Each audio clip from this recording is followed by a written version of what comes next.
네, 오늘 성경 번역의 역사. 그러니까 성경 자체가 지금 우리에게 어떻게 와 있게 됐는가. 그러니까 이제 성경이 어떻게 번역되어 가지고 결국 지금 우리 손에 이렇게 오게 됐잖아요. 이걸 이제 여러분들과 함께 나누고자 합니다. 그 성경책 빨간색으로 돼 있잖아요. 겉표지 여기 보면 옛날 성경. 여기 요즘은 이게 금색으로 돼 있지만 옛날에는 빨간색으로 돼 있잖아요. 그죠? 많이 기억나시죠? 그죠? 여러분 빨간색으로 그 빨간색 뜻이 뭔지 아세요? 예수님의 피잖아요. 가 아닙니다. 뭐냐면 여러분 이 한 권의 책이 너에게까지 오기까지 흘린 수많은 순교자들의 피를 기억하라는 것입니다. 그래서 빨간색으로 표시가 되어 있어요. 그러니까 여러분들에게 지금 성경 한 권이 이렇게 와 있는 거는 엄청난 희생과 고통과 눈물의 역사가 있다는 것입니다. 그러니까 그걸 기억하시고 오늘 그걸 한번 보자는 거죠. 자, 여기 보면 성경은 어떠냐 하면 성경은 1500년에 걸쳐서 40명이 넘는 저자가 기록을 했습니다. 그러니까 성경이 몇 권이죠? 66권이잖아요. 66권인데 저자는 66명이 아니에요. 왜냐하면 한 명이 여러 권을 쓴 경우도 있으니까. 뭐 예를 들자면 바울이 13권 썼잖아요. 그러니까 모세가 5권 쓰고 이런 식이니까 총 66명은 아니고요. 40명이 좀 넘습니다. 근데 왜 40명이 딱 뭐 44, 43 이러지를 왜 못할까요? 그렇죠. 저자가 누군지 모르는 경우도 있어요. 예를 들자면 히브리서 같은 경우 뭐 초대교회 때까지는 히브리서를 누가 썼다고 생각했냐 하면 바울이 썼다라고 생각을 했어요. 그런데 지금 오늘날에는 그 히브리서를 바울이 썼다고 생각하는 사람은 아무도 없습니다. 히브리어 헬라 성경만 있으니까 못 읽을 거 아닙니까? 그래서 이제 이때 당시에 어떻게 했냐면 이제 본격적으로 중세로 넘어오기 직전에 제롬이라고 하는 사람이 성경을 라틴어로 번역을 합니다. 4세기경에 번역을 하는데 이 사람은 굉장히 유명한 사람이고 이 사람 평생 독신으로 살았고 히브리어 헬라어를 독학으로 익혔고 그래서 여러분 히브리어를 익히기 위해서 이 사람은 어떻게 했냐면 이스라엘에 자기가 갔어요. 성지에 가가지고 거기서 살면서 히브리어를 익히고 랍비들과 공부하면서 익혔고 헬라어도 스스로 독학하고 익혔고 그래서 언어의 천재입니다. 언어의 천재고 정말로 고생 많이 했고 정말로 경건하게 살려고 애쓰는 그리고 이때 당시 여러분 경건은 안 씻는 거였습니다. 경건의 방편 중에 하나가 뭐냐면 안 씻는 거예요. 그래서 이 사람은 거의 평생을 안 씻었어요. 그렇게 살았습니다. 네. 하여튼 그랬어요. 그래서 이 사람이 이제 제롬이에요. 근데 이 사람이 어디서 성경을 번역을 하냐 하면 로마 지역 쪽에서 살다가 이탈리아 쪽에서 살다가 이 사람이 어디로 가냐 하면 베들레헴으로 갑니다. 베들레헴에 가가지고 베들레헴에 있는 한 동굴에 들어가서 거기서 평생 동안 살면서 성경을 번역을 해요. 일평생 이거에 그냥 전념을 하고 자기 목숨을 걸었어. 그래서 신구약을 자기 혼자 번역하는 거야. 대단한 사람이지. 그러니까 단어를 바꿔내야 되잖아요. 3개국을 자유자재로 왔다 갔다 하고 신학적으로도 식견이 있어야 된다. 오늘날 같으면 이런 걸 수십 명, 수백 명이 들러붙어서 하는 걸 혼자 한단 말이에요. 요 사진도 제가 찍은 건데 요 베들레헴이 있거든요. 예수 탄생 기념교회. 예수님이 태어난 마구간자리. 거기에 이제 교회가 있어요. 여기 가면 뭐가 제일 보고 싶겠어요? 그렇죠. 예수님 태어난 그 자리, 그 스팟. 그 예수님 태어난 그 스팟에다가 표시를 다 해놨습니다. 거기 가면 이렇게 별표로 이렇게 딱 해놨어요. 이렇게 해놓고 거기 가면 사람들이 다 어떻게 할까요? 그거 한번 만져보려고 가가지고 전부 그 별표시가 반질반질 금속으로 만들어놨는데 반질. 근데 이제 지금은 너무 사람들이 만지니까 약간 이렇게 줄을 쳐놨더라고요. 저도 이제 거기가 궁금하니까 예수님 태어난다라 그래. 물론 이제 믿거나 말거나지만 거의 그렇지만 가서 이렇게 보죠. 이렇게 보고 있는데 제 은사 교수님이 뭐라 그러냐면 그땐 제가 전도사니까 성전도사 여기서 그거 볼 거 아니다고 이렇게 하는 거예요. 그래갖고 왜요? 뭐 이러니까 따라보라고 이러면서 저를 데리고 저하고 한 2명인가 데린 거. 그래갖고 어떻게 하냐면 옆에 교회 옆으로 삥 두르는 거예요. 안에 내부로 들어갔는데 밑으로 둘러야죠. 여기 보여드리면 자 여기가 그 내부거든요. 이 교회 내부. 여기 밑에 요 자리 있잖아요. 여기가 예수님 태어난 자리입니다. 여기가 예수님 태어난 자리고 이거 되게 화려하게 돼 있죠. 이게 왜냐하면 이 그리스 정교회가 여기를 다 꾸며놓은 거거든요. 그런데 교수님이 자꾸 여기를 제가 보려고 여기서 기웃거리고 있으니까 이렇게 있으니까 교수님 저번 뭐라고 하면 이쪽으로 가자 이러는 거예요.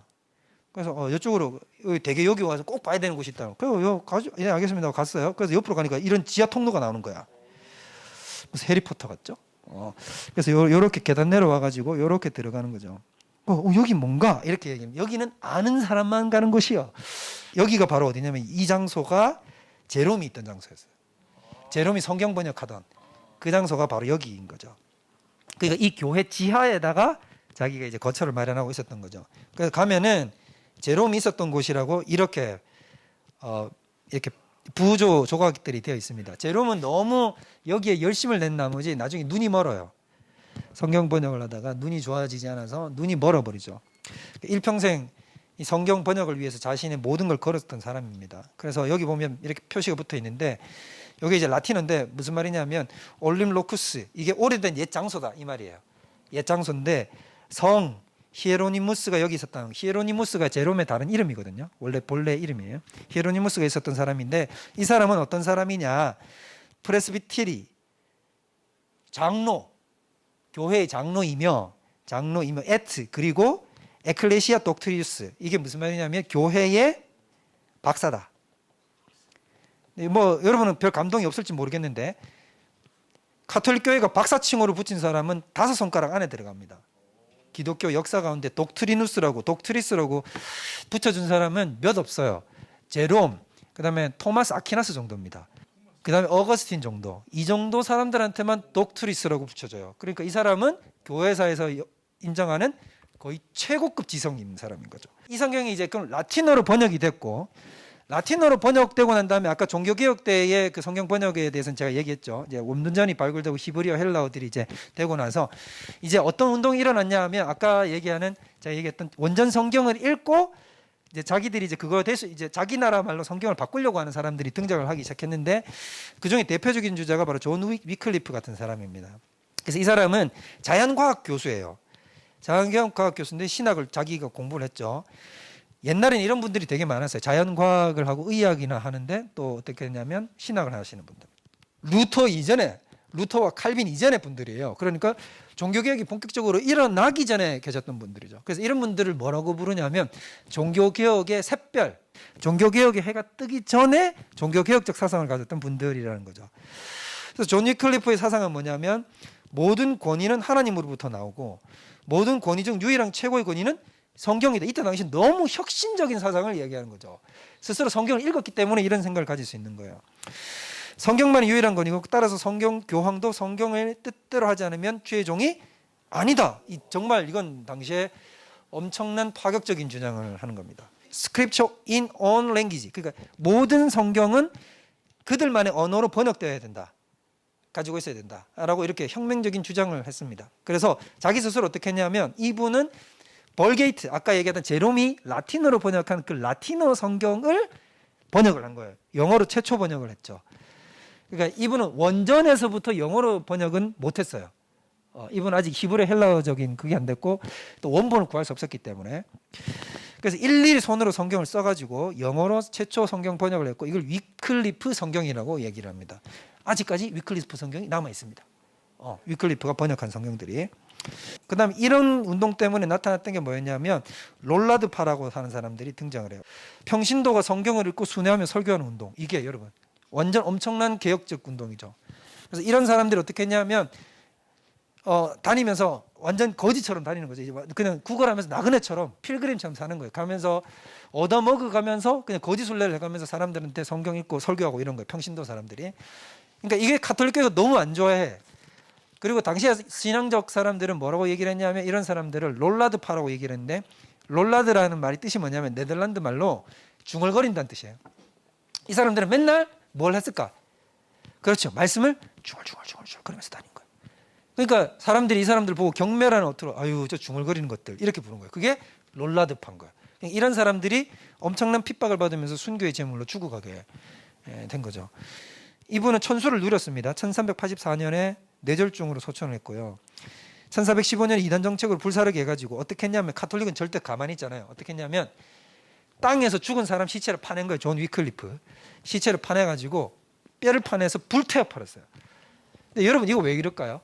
가톨릭에서는 어떤 사상이 있냐면 사람의 시체를 화형으로 불태우면 불에 태워서 죽이면 마지막 날 예수님이 다시 오셔도 부활을 하지 못한다 라고 생각을 했습니다. 그러니까 시체가 그냥 일반적으로 무덤에 묻혀야 되지 완전히 잿덩어리가 되면 안 된다라고 생각. 이 신학적 오류죠. 하나님의 능력에 대해서 인지를 못하는 거니까.